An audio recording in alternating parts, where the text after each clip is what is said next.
Halo warga pecinta KDM baru-baru ini lagi rame di media sosial di mana pembangunan gapura baru di Gedung Sate dinilai terlalu mahal, guys. Nah, yang jadi pertanyaan, benarkah pembangunan gapura baru di Gedung Sate ini terlalu mahal? Konon katanya biaya pembangunan gapura di Gedung Sate berkisar 3,9 miliar rupiah, bro. Kalau kita bandingkan dengan biaya pembangunan Masjid Al-Jabar dengan biaya 1 triliun yang hanya diperuntukkan untuk selfie, mana kira-kira yang paling merugikan? Kenapa dulu pembangunan Masjid Al-Jabar yang punya bisa triliunan tidak seheboh sekarang ini? Tonton video sampai habis baraya, biar tidak gagal faham.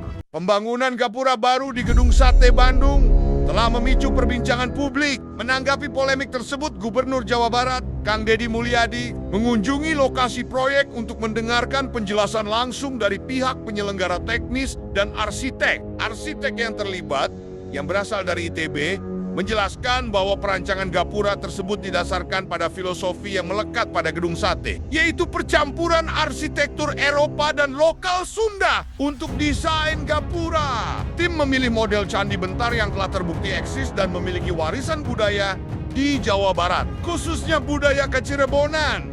Secara filosofis, Candi Bentar, candi terbelah, dipilih sebagai penanda visual untuk menciptakan kesan transisi. Tujuannya adalah agar masyarakat memiliki persiapan mental saat memasuki lingkungan Gedung Sate, menandai perpindahan dari ruang yang dianggap profan biasa ke ruang yang sakral pusat pemerintahan. Gapura ini juga dirancang dengan konsep struktur kepala, badan, dan kaki. Dari sisi teknis, gapura dibangun menggunakan bata interlock yang memiliki mekanisme saling mengunci tanpa memerlukan semen. Proses ini hanya menggunakan lem yang disebut menyerupai konsep pembangunan candi-candi kuno. Bata yang digunakan dibuat dari tanah liat dan kemudian dicat putih. Pemilihan warna putih bertujuan untuk menciptakan harmoni dan keselarasan dengan bangunan utama Gedung Sate yang didominasi warna putih. Kang Deddy Mulyadi mengusulkan agar desain gapura yang kaya filosofi ini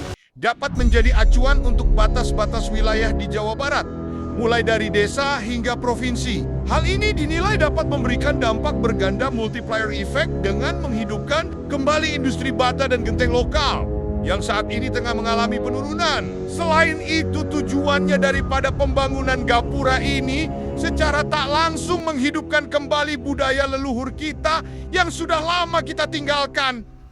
Karena kalau kita mau maju, maka tak boleh meninggalkan ajaran leluhur. Rata-rata negara maju itu tidak meninggalkan ajaran leluhurnya seperti Cina dengan ajaran Konfusius, Amerika dengan ajaran filsuf Yunani, dan Jepang dengan filosofi Buddha. Dan kita sebagai warga Nusantara tak boleh meninggalkan budaya leluhur kita, yaitu budaya toleransi dan mencintai lingkungan.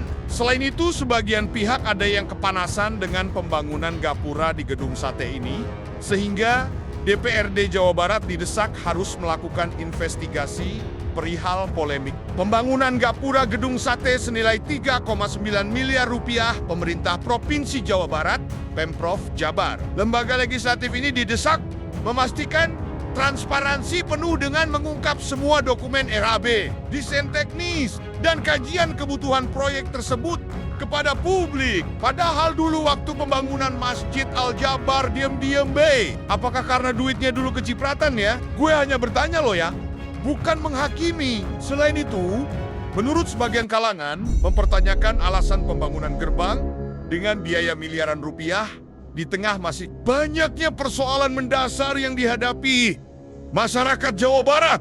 Namun, ketika pembangunan Masjid Al-Jabar yang bernilai triliunan rupiah itu, mereka tak ada yang komplain. Apakah karena gapura itu dituding sesat atau dianggap berhala? Bagaimana mungkin bangun gapura dianggap berhala?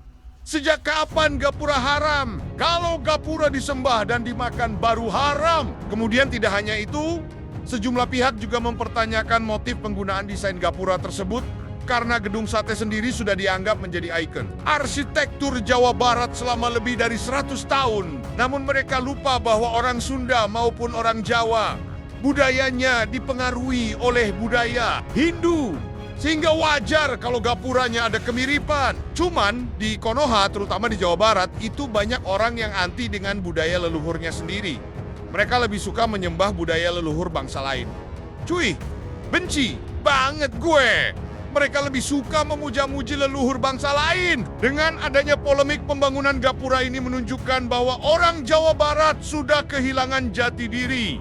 Apa alasannya? Hal ini terjadi karena adanya pergeseran budaya akibat modernisasi yang ditandai dengan pudarnya beberapa tradisi, bahasa, dan kesenian lokal. Fenomena ini terlihat dari penggunaan bahasa Sunda yang mulai berkurang. Kemudian minimnya minat terhadap kesenian tradisional seperti wayang, golek, dan deguk, serta jarang dilakukannya upacara adat.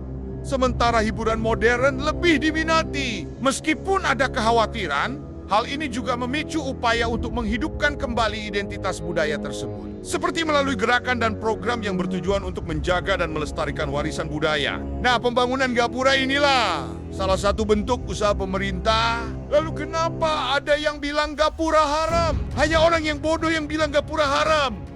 Hanya orang yang mabok agama yang bilang gapura haram. Kita sebagai generasi muda bangsa harus ada kesadaran dari berbagai pihak, termasuk tokoh masyarakat, untuk menghidupkan kembali jati diri Sunda melalui berbagai gerakan. Menurut gua adanya upaya kritik pembangunan gapura ini adalah cara paling konyol untuk menjatuhkan elektabilitas Kang Deddy Mulyadi di mata para pembecinya. Deddy Mulyadi itu sering dianggap musyrik atau gubernur klinik, padahal gubernur sebelumnya di Konoha main dengan ani-ani. Tapi gak ada dipermasalahkan guys, kenapa diem? Harusnya komplain dong.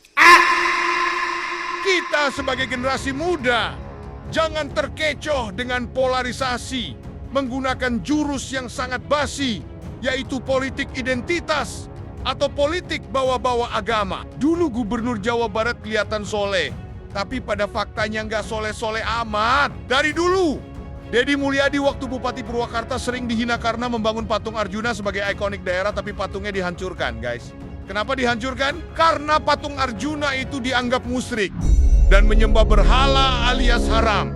Kalau patung Arjuna disembah dan dimakan baru haram, tapi orang mabok agama seperti warga Konoha tak bisa berpikir jernih. Yang ada di otaknya hanya kebencian dan kebencian. Sama halnya dengan polemik gapura ini. Polemik gapura ini seperti mengulang kisah Deddy Mulyadi waktu jadi bupati zaman dulu. Ketika Patang Arjuna dihancurkan, maks tak ada tokoh Sunda yang peduli, tak ada yang bela. Tapi melalui video ini, kita harus dukung kebijakan Nyis Deddy Mulyadi, karena ini bentuk menyadarkan bangsa kita kembali ke jati diri bangsa. Sekian video ini, terima kasih sudah menyimak Baraya. Saya Benteng Budaya Leluhur Nusantara. Salam sadar, sadar, sadar woi.